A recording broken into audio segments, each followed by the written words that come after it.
Very good. You said, oh yeah, is it? And yet you were singing along to the song, so do you know it? Oh, I was changing the words. Yeah. Right, that's very good. But Catchy you were... melody, I don't know what the hell he's singing about. Yeah, who's Asha? What's I think Asha? he's meant to say hash. Oh, really? Hasha. Oh, very good. All right. So listen, Green Day are here. You're here on Tuesday to play Belfast, and you're here on Wednesday to play Dublin. An extra date added on Dublin as well on Wednesday. And this is the start of a what tour? World tour, European tour, big tour? Massive European leg tour. Yeah. So we haven't been to Ireland in about 7 years. Yeah. It's the first time we played. We played in a small place where none of the kids upstairs could dance because there was a pub downstairs, and they were afraid that the roof was going to cave in. The floor was bowing, and they actually shut it down after, and maybe I think they tore the upstairs down, and they're gonna... I think it actually ended up falling or something. Well, it's the SFX this time, so that's sounds like there's plenty of room there.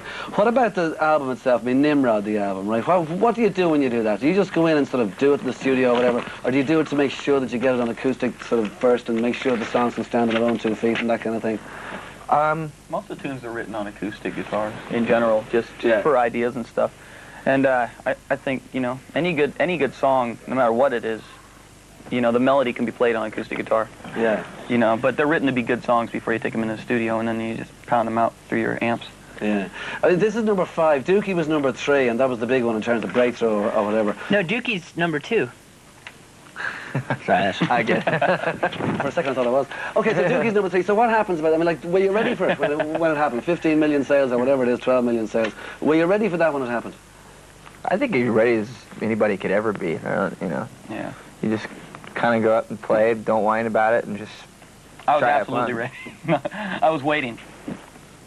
Go. I don't think you can ever get ready for that, really. Well, I mean, one of the reasons that I asked it is because with album number 4, I get the impression you might have had a slight backlash. I mean, some people said that, like, for instance, that In Utero came out and after Nevermind from Nirvana, and it was just sort of whatever you call him, Kurt Cobain doing what he wanted to do to hell with people who wanted another Nevermind. Now, is it any way at all you saying you've got to follow your muse, go where it goes, so if Insomnia is not what the Dookie people wanted, then Hard Luck's the Dookie people? Well, it's kind of one of those things where they could, you know, people could pin you either way. It's like, you know, they expect something, and expectations were meant to be broken. So, I mean, we could have either written a bunch of pop tunes, or we could have written a very solid, aggressive record. We just write from what we want to write, you know, from whatever. I think it's kind of caused us for the new record is sort of, we can expand down different avenues.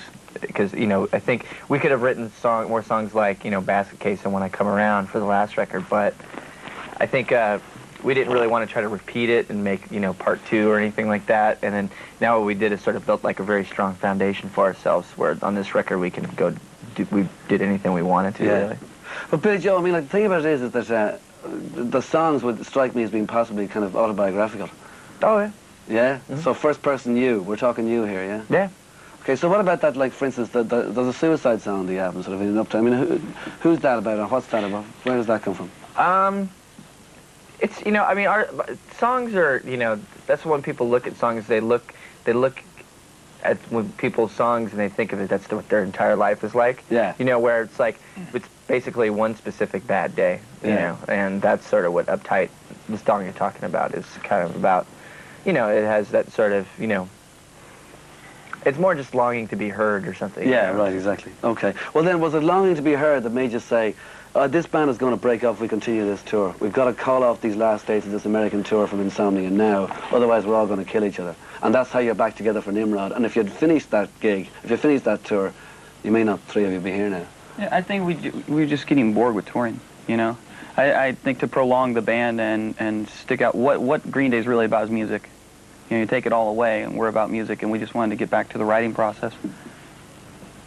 Fine. Okay, well, like, I mean, there are those things, like when the Dookie, when Dookie came out, it was like punk this and punk that, and if you want to leave these people behind or whatever, I mean, like, you're now all millionaires, okay? You've got loads and loads and loads of money. Does it make the slightest difference to you, or do you get fed up that it might make the slightest difference to the earlier fans?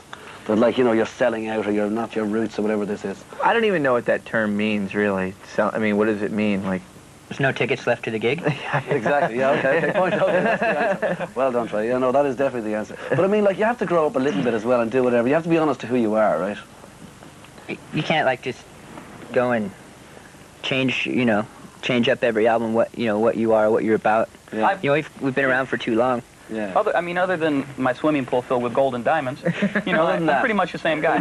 Actually, you don't come into some major studio, or you haven't got a studio now, you still do it in the garage or whatever, just to... Actually, one of our old school teachers' garage. Really? Yeah, One of our old it's pretty schools. Listen, by the way, you live in Berkeley as opposed to LA, right?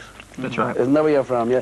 Isn't there a famous university there? Isn't there? It's Yeah. like the California University. I don't know. really, It's yeah. a bunch of trust fund kids that like. Really? It's a bunch of straight-A students that basically... Do you know who founded that where they university? created LSD. Bet you don't know this. Do you know who founded that university? A bishop from Kilkenny in Ireland. Bishop Berkeley. Did you know that? Yeah. Did you? Mm-hmm. So yeah, well, Trey knew it, right? You didn't know it. No, well, he's from Willett, so why the hell would he know anyway? I see. Like, there's no way you'd ever want to live in LA or anything like that, is there? I mean, like, it's enough to No. go there and do whatever you have to do and get out. No, they're two totally different places. I think the Bay Area is very grounded, very well grounded, and Los Angeles is somewhat of an exaggerated town. And it's going to fall in the ocean. Is it? I hope. Yeah. No question. It's a giant suburb.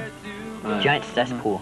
All right, well, listen, boys, thanks for dropping in. You're playing on Tuesday. I've got to get this right again, in Belfast. You're playing Dublin Wednesday and Thursday. The Wednesday gig is sold out. Thursday gig is, I don't know what it is. And here's something now. Is this time of your life, is it? Well, if people want to come down to the show, we tend to get our hands on tickets and go out and give tickets to a lot of kids that don't have tickets. So in other words, you're Walk inviting people to outside come and- down with no money and to hand Right. out free outside, Well, yeah. right? Okay. Especially if you don't have any money. If you got money and just want We a do free it ticket. every night, then so, piss off. Cool. you know. All right, okay. Well, listen, thank you very much, Mike. Thank you very much, Billy Joe. Thank you very much, Trey. Here we go. Time of your life. This is Green Day.